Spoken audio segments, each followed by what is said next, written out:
and one central bank. Now, why I have connected this issue, and I have an article, incidentally, in the Cato Journal that is called "Will the Pension Time Bomb Sink the Euro?"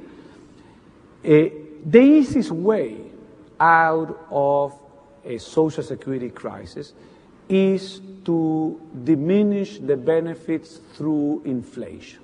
There is no parliament will ever approve a direct reduction in benefits. It's extremely difficult. But in history, and in European history and Latin American history, many governments have simply printed money, increased inflation, and therefore you reduce the value of the benefits and the value of the unfunded liabilities through the window of high inflation. Now, what will happen?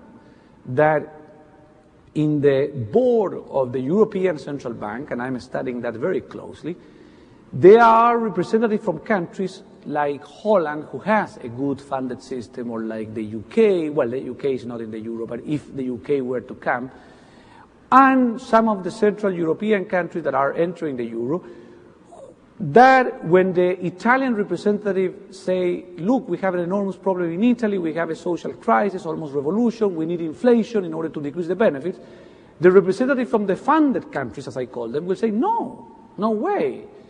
We don't want, you see, a banana republic currency, so we will not allow the central bank to accommodate your country. Then countries like Italy or France will not be able to resort to inflation.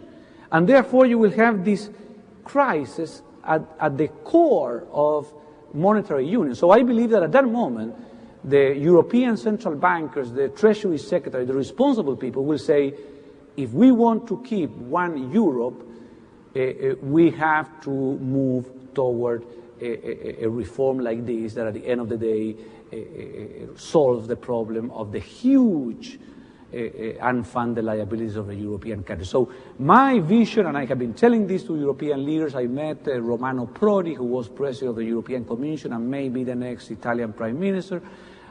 He's a professor of economics. I said, sir, you can either have the euro or the Bismarckian welfare state, but you have to choose. You cannot have both. So if you want to keep the euro, you need personal retirement accounts as the basis of the retirement system in Europe. But that is taking time, and the more I am invited, and if any one of you invite me to Europe, I will try to go, because I believe in the power of ideas. I believe that ideas have consequences. I believe in planting the seed once and again. I have been many times to these countries until suddenly one politician, one senator, one businessman take the idea, promote it, and that's how change happens. Another question? I think we... Perfect. Jose, I think we need to stop there. Thank you very much. Thank you very, very much, all of you. Thank you. Now, you're going to be at dinner, aren't you? That's the last word? Lovely. As you may have seen in the first slide, I have a very simple email. Keep it simple always. And you're encouraged, every one of you, the first one, the one, and that one. Yeah.